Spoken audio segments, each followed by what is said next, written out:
Baik, salam sukses. Nama saya Andres Bawanto. Saya dari PT Anugrah Nusa Dinamika, yaitu konsultan psikologi dan manajemen yang berlokasi di Bandung. Nah, hari ini luar biasa sekali. Saya akan membahas mengenai satu topik yang tentunya banyak ditunggu-tunggu, banyak pertanyaan masuk pada kami gitu ya. Apa itu yang disebut sebagai stress management? Nah, hari ini saya akan bahas secara berbeda. Saya tambahkan di belakangnya itu 4.0. Kenapa 4.0? Karena sebagian besar yang menelpon saya adalah orang-orang yang bekerja. Mereka bertanya. Salah satunya ada yang bertanya seperti ini. Pak, saya ini work from home. Dulu saya berpikir work from home itu enak, nikmat, bisa bareng keluarga dan lain sebagainya. Tapi ternyata atasan nelpon terus. Every single hour mereka telepon. Saya stres, Pak. Belum di rumah anak nangis, belum istri ribut, belum tugas ini, belum tugas rumah tangga, dan lain sebagainya. Akhirnya saya malah nggak karuan semua kerjanya. Saya kangen, Pak, kembali kerja seperti normal. Apa yang salah dengan work from home? Banyak orang mengatakan stres itu negatif, stres itu buruk, jahat, stres itu berbahaya, penyakit, dan lain sebagainya. Tapi apakah benar seperti itu? Apakah benar stres itu selalu menimbulkan hal-hal negatif? Jangan salah.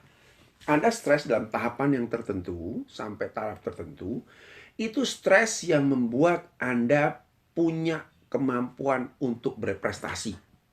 Sekali lagi ya, ada stres yang sampai tahapan tertentu membantu Anda untuk mencapai prestasi. Contoh paling sederhana.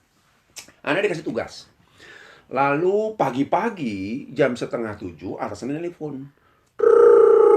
Andi, tugas bagaimana? Wah, langsung pembuluh darah membesar, deg-degan, Anda bangkit dari tidur langsung loncat dan lain sebagainya untuk langsung mengerjakan.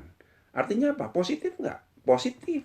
Karena kalau tidak ada stres yang setaraf itu, Anda akan santai, Anda akan biasa saja, dan banyak hal yang kalau kita lihat ya, suksesnya orang itu ketika kita bisa memanage stres yang kecil-kecilnya menjadi satu powerful, ya. Nah, ada stres yang tahapan menimbulkan exciting, memunculkan keinginan menunjukkan performance tertentu. Itu ada tahapan yang disebut I'm rockin, ya. Tapi ingat, kalau terus-terusan stres ini tidak diseimbangkan, akan muncul yang namanya mulai terjadi kekacauan. Stres menjadi frustrasi. Anda bingung, Anda stres. Contoh tadi yang saya sebutkan, orang yang work from home tadi ya. Karena dia tidak tahu cara mengelolanya, akhirnya dia stres. Dan akhir terus jika stres tersebut tidak terselesaikan, terus-terus membombardir fisik psikis kita, akibatnya kita jatuh pada crash and burn. Alias Anda jadi burnout, stres luar. Nah, ini sebagai contoh juga ada stres respon yang banyak dihadapi gitu ya. Kenapa stres itu ada bahayanya kalau dia berulang-ulang. Ingat ya, kalau stres hanya sekali dalam tarafan yang normal, it's no problem. Itu malah menyehatkan, membantu kita, fisik kita, dan lain sebagainya.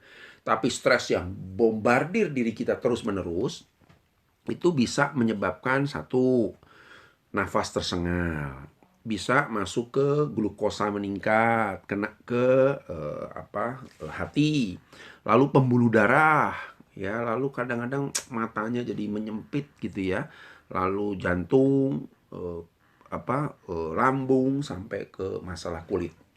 Dua macam cara orang berespon terhadap stres. Yang satu fight, yang satu flight. Fight adalah bagaimana orang menghadapi stresnya. Saya coba hadepin lah. Kalau stres itu misalnya atasan kita, ya udah gue ketemu aja, urusan belakangan, dipecat deh. Nah, itu biasa gitu. Kalau kita stres sama temen, ada konflik dan lain sebagainya, sudah saya ketemu aja. Yang penting saya udah ngomong, dia nggak mau, saya bodo amat, gitu ya. Itu fight, jenis fight, gitu ya. Lalu yang stres respon kedua adalah flight, kabur, cuekin aja, biarin aja, bodo amat. Nah, sebenarnya dua hal ini tidak ada yang salah. Tapi kita mesti ingat, kalau kita melakukan yang namanya fight, kita hadapi stresnya, masalah cepat selesai. Yang kedua, kita tahu ada keputusan, apakah saya akan melanjutkan hubungan dengan orang lain, atau ya sudah selesai. Jadi jelas, ya. Kalau flight, cenderung memang tidak ada konflik. Cenderung kita cari aman dah, ya sudah deh, gue menghindar aja deh. Ada orangnya menghindar, nggak usah ketemu deh, biar kita nggak ribut dan lain sebagainya. Tapi seringkali banyak masalah yang tidak tuntas, ya. Yaitu bahwa dalam revolusi kerja 4.0, satu, apa yang dituntut dari dunia sekitar kita? Cepat, betul nggak? Cepet dong, atasan bilang. Cepet dong lu, lama bener. Rekan kerja bilang. Bawahan bilang, Pak, kok lama sih Pak tanda tangannya? Kita dikejar-kejar klien nih, harus cepet. Belum konsumen nelpon. Bro, kapan lu kirim? Gila lu, gua sampai pusing nih, bahan baku kosong. Cepat. Nya menuntut hasil. Nah, Anda yang masih sering terjebak dengan proses. Walaupun saya sendiri masih menganut bahwa proses yang baik akan menciptakan hasil yang baik.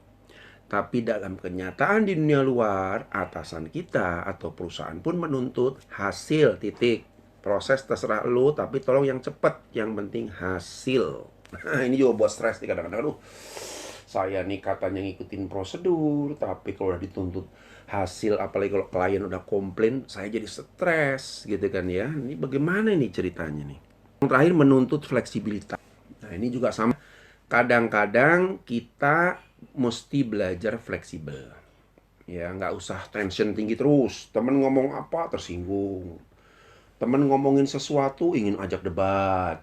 Ingin menunjukkan bahwa saya benar. Tapi kadang-kadang kita mulai belajar untuk, ya sudahlah, nggak penting-penting amat.